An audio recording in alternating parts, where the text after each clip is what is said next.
Okay, good morning, guys. I don't want to be in the video the whole time because I want you to be able to see on the board.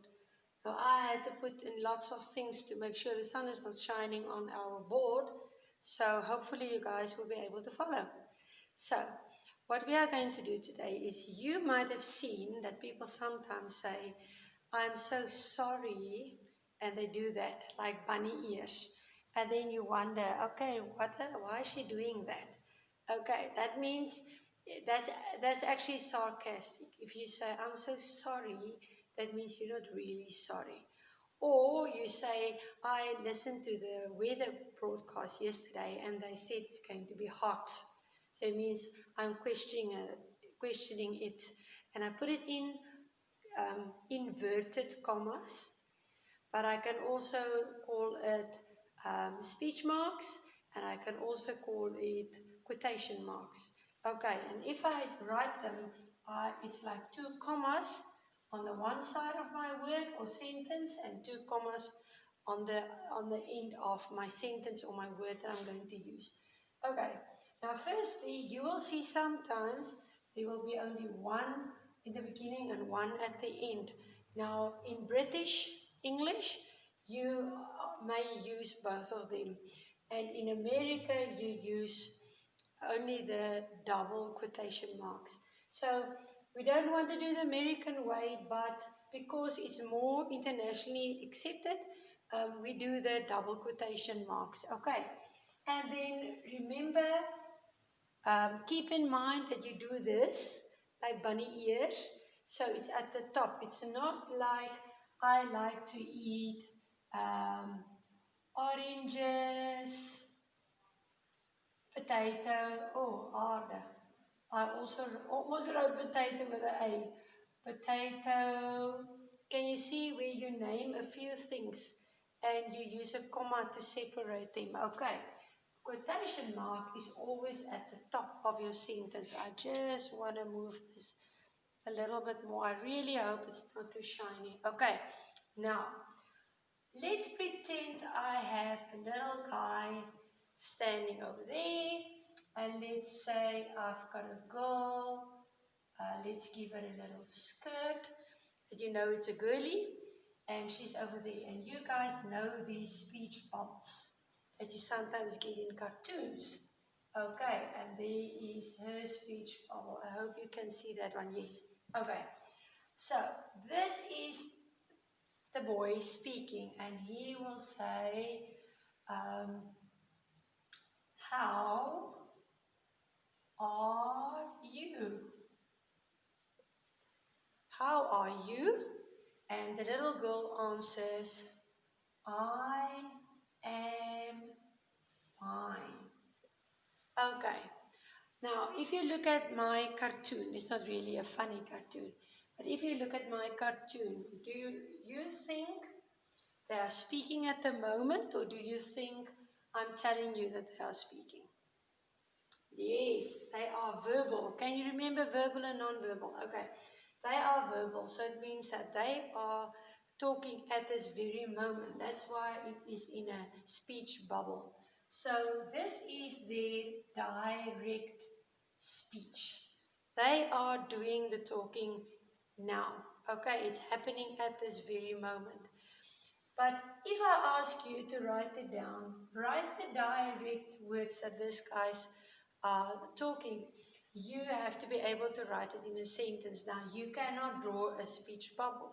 So, we are going to teach you today how do you write something that's happening in a sentence, the words the person is saying. And then next week, we are going to look at say, for instance, you had a discussion or talk with mommy at home, and the next day you come and tell me about it. You are not going to use speech bubbles. You are not going to use the direct speech because you're not speaking at that very moment to mommy. You are conveying, you are telling me the conversation you had with mommy. So then it's going to be indirect. Okay, and if you're talking or speaking indirectly, sorry, there's a little bit of sun over there. If you're talking speaking indirectly, then you are not going to use the people's direct words just as it is. Then we also use inverted commas. No, we don't use the inverted commas or the speech marks or the quotation marks. I'm going to mention all three all the time because it's all three ways means exactly the same thing. But some people will use quotations, some people will use the word inverted commas, some people will use speech marks. So I just want to mention all three to you that you don't know, you hear them and you don't know what they're all about. Okay, now I'm first going to give my character a name. Now, what can I say? Let me say it's Tom. Okay, Tom. And now I look at my sentence. What Tom is saying, how are you? Is it a statement? Is it an exclamation or is it a question? It's a question. So I'm not going to say, I'm going to say ask. And because Tom is only one person, it's asks. Okay? Because it's a question mark. He's asking a question. So you're not going to say Tom says, you say Tom asks. So that is very important to know which verb you're going to use depending on what kind of sentence we have. And that's why you learned which kind of sentences we get in the beginning of the year. Now the next thing you do is you put a comma. And now what's now following after the comma will be the person's words. Now because I'm using his words, I want to say Tom says or Tom asks. Alright? What was his particular words that he used? I'm not speaking for Tom. Tom is speaking for himself. Okay. Therefore, I now put my inverted commas, my little bunny ears, and I put it at the top. So when someone is reading this and you read it in your storybooks, you will know. If I'm talking, I'm not going to say, Mrs. De Bruyne says, guys, you have to do your work. Do we speak like that? No. I'm just going to say, guys, you need to do your work. Because you can see me. Now you can see the speech bubble of Tom. And if I say Tom ask, you know it's him doing the speaking now. So when you see the inverted commas or the speech marks, you know whatever is now coming, that's the words that Tom is saying or the question he's asking. Now you copy his question. How are you? Very important. In a sentence, we start with a capital letter and we end either with a full stop, a question mark, or an exclamation mark. It's a question, so that is still part of his question. And now I stop my inverted commas or speech marks to say whatever is between those two, that is the question that Tom is asking. Now we're going to write down how the girl is responding. Now let's say, what can we call her? Let's say Mandy. Mandy. Now look at the sentence. It's a statement. Okay? She's not asking a question. She's not having an exclamation mark. So she's not screaming out anything. You can say Mandy said, because she's saying that. You can say she responded. You can say she answers. So there's many ways of using a verb that she is doing. Okay, so don't always stick to say and say. Alright, so that's why I specifically wrote ask that you could see, because it's a question. He's going to ask it. He's not going to say a question. He's going to ask the question. And she is going to answer. Because she's one person, it's answers. Comma is to say, okay, halt, stop a little bit. What's coming now is what she's saying. So there's my inverted commas, two bunny ears. And now I'm copying exactly, because this is in picture form and this is just in sentence form. It is still happening at this very moment. They are saying that or asking that. So, I am fine. It's a statement, so I make a full stop, and now only I close it. It's like little brackets. So whatever I'm asking or saying, I start with the quotations and I stop with a quotation mark. Then I know whatever is between those two, that's what she's answering or saying or asking. Okay, so that's that.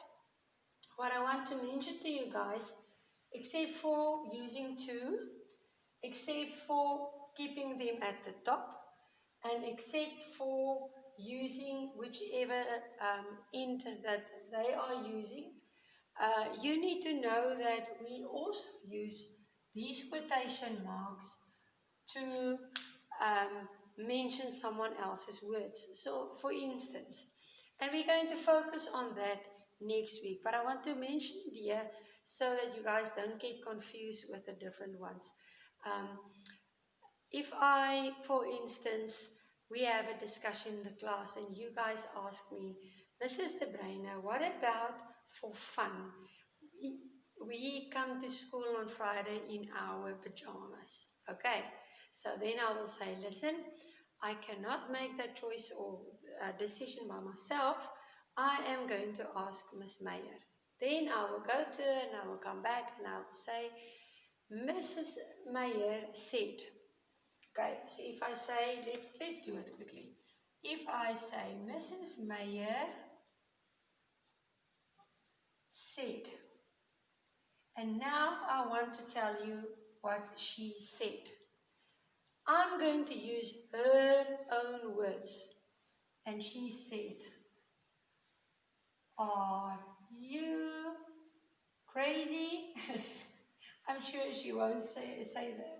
I'm just using it for fun, okay? So when I come to you and I say, guys, I went to Miss Meyer, I asked her about the pajamas that you guys want to come to school, and Miss Meyer said, are you crazy? That means I'm using her words. She said exactly those words. She said, are you crazy? Okay, that was the word. So it's almost like whatever she said is like there in the air, and I took it and I'm carrying it all the way to the class and I'm putting it there in words and I'm saying to you, this is what she said. Exactly. I didn't use my own words, I used her words. This is Mrs. Meyer speaking, and that's why we put it in inverted commas. But if I come back to you and I say to you, listen, I spoke about the pajamas with Miss Meyer, and Miss Meyer said we cannot do it. Do you guys know if that was what she exactly said? She could have said to me, are you crazy? We cannot allow that. And then I will just come back and say, guys, sorry, we can't do it. Mrs. Meyer said, we can't do it. Okay, if I take we can't do it and I put it in the sentence, we can't do it. If I do this, it means those are her precise words. That means in the office, that was the words that she used. Can you now see how important it is that if it's the person's, and that wasn't the words she said to me. She said, are you crazy? I just came to you and say, we can't do it. So that is not her words. So if you don't use the people's direct words, you can't do this, because this is like picking up their words and carrying it to show it to somebody else. Then you cannot change the words. All right. Also, if I, for instance, in a comprehension, I ask you, why can the polar bear... No, let's take the planet problem that you guys did last week in the comprehension. And I say to you, why do you think the girl didn't understand Kian's example? Remember she said, what? Okay?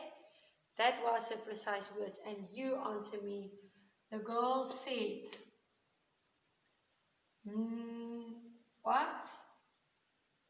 I know that's not exactly, I can't remember the exact words now.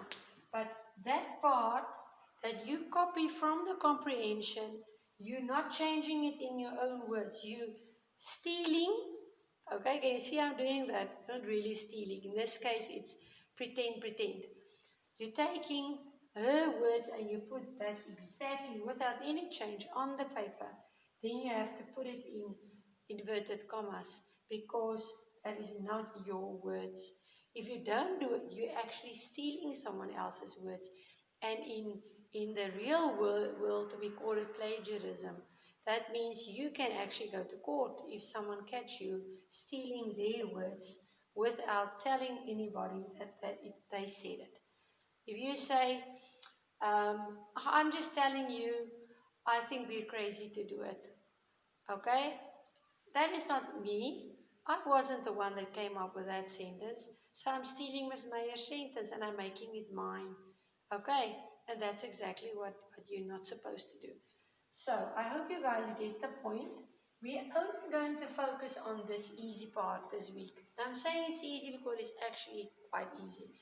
If we give you a character or a sentence, with the sentences, the question or sentence or exclamation that the person is doing, you have to just write down the character's name, whichever verb you want to use. You're not going to say singing, okay, or sang, because he's not singing. So you have to pick a verb that is actually fitted to this. And like answers could have been said, it could have been responded. Okay, so there are more words that you can use that's got the same meaning, synonyms. And then always a comma to say whatever is now coming after the comma, those are the words. And as you can see, how are you? How are you? I'm not changing anything because I'm just making the verbal words that the person is saying into a sentence. I'm not changing anything at all. So word for word they are there. Whatever punctuation sign the person used, I'm going to use, and only then I stop it. The punctuation mark cannot be behind the quotation marks because this is still part of how the person did it. How are you? Can you hear it was a question? So I need to show it was a question. Okay, you are getting a cartoon picture in your worksheet, which you have to do this way. And then you will have sentences where we left out signs and you have to fill in the signs. So sometimes let me just wipe it out. I could have said, I hope you can still read it. Asks Tom. I hope you can still see it and the glare is not too rough. Then you start with inverted commas because that's the start of his sentence. How are you? After the question mark, you finish your sentence, comma. And now, what did it say? The comma needs to be there because that's kind of separating the real words from who is doing the action. I hope this is clear enough. So next week we are going to look at how am I going to repeat someone's words when that person is not here. Okay, so then it's going to be indirect. I'm not going to carry the speech bubble. I'm going to change it in my own words, but still giving you the message of the person. I hope that is clear enough, and you will see lots of these in your reading books. Okay, before I say goodbye, I know we've been going on a little bit. I want you to quickly have a look at this page. This is the beginning of our creative writing. Now, this week you guys are not doing creative writing. We are just going to plan to get your minds to think of this as a topic for creative writing. Now, a dilemma, we are going to talk about dilemmas. A dilemma is a situation where you have to choose. For instance, it's a Friday afternoon and your friend invited you to go and play at their house. And in the meantime, mommy and daddy came from work on lunchtime and they said, They are not going back to work the afternoon. They decided they want to go to the beach. Okay, now you have a dilemma. That means, oops, now there are two choices. On the one hand, there's my friend, and on the other hand, there's mommy and daddy going to the beach. Mommy and daddy already gave me permission I can go to my friend, and they said they are going to the beach. You're welcome to come with us if you want to, but you can still go and play with a friend. So now you're sitting with a dilemma because you were so looking forward to go and play with your friend. But now this outing with mommy and daddy to the beach really sounds so nice. So dilemma. What choice are you going to make? Okay, so sometimes these are both good things, and you just need to decide now which one will be the best. My opinion will be, if it were my kids, I would say to them, listen, this appointment you had with your friend came first. You already said yes, you already made the plan, you can't change it now. Unless it was a serious case like my dad got hurt, he needs to go to the hospital, we need to take him, I'm very sorry I can't come to your house. That's a different story. But now to give up one appointment for another one just because this one sounds now nicer, that is really not a very nice thing to do to somebody. Okay, so that is a dilemma.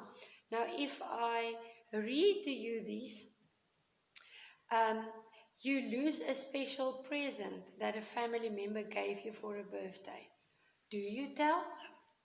Are you going to tell your family member, listen, remember you gave me the soccer ball for my birthday.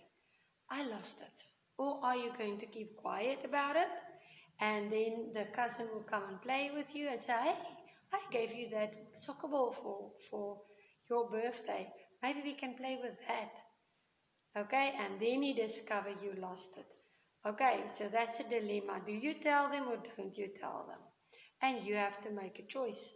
You are given too much change in a shop and only realize when you leave the shop. Do you go back and hand it in and tell the lady, listen, um, you gave me too much money. Normally, if people give you less money than they were supposed to, we are so eager to go back and say, hey, wait a minute, you're cheating me. I need my money back.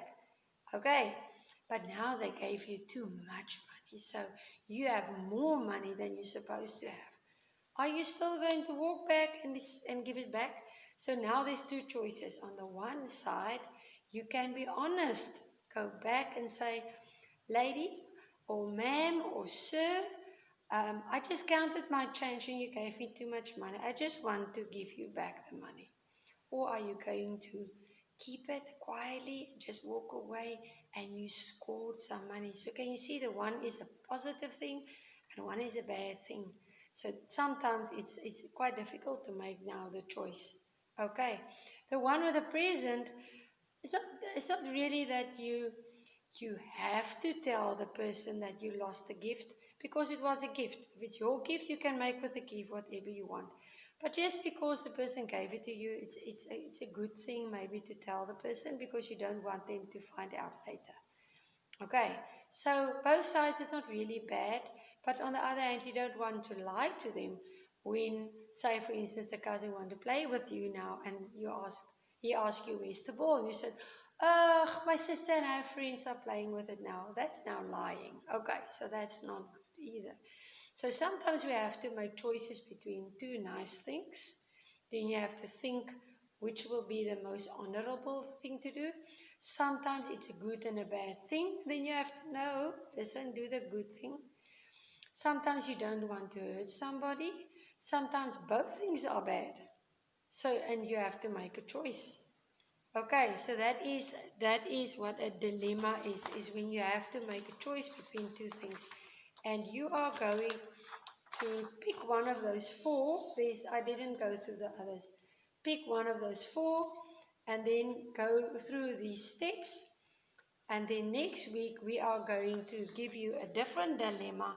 Now you know how do you go through all the steps to write a story about a dilemma. Okay, I hope that is clear enough. I hope you enjoy your week and have a wonderful day. Bye-bye.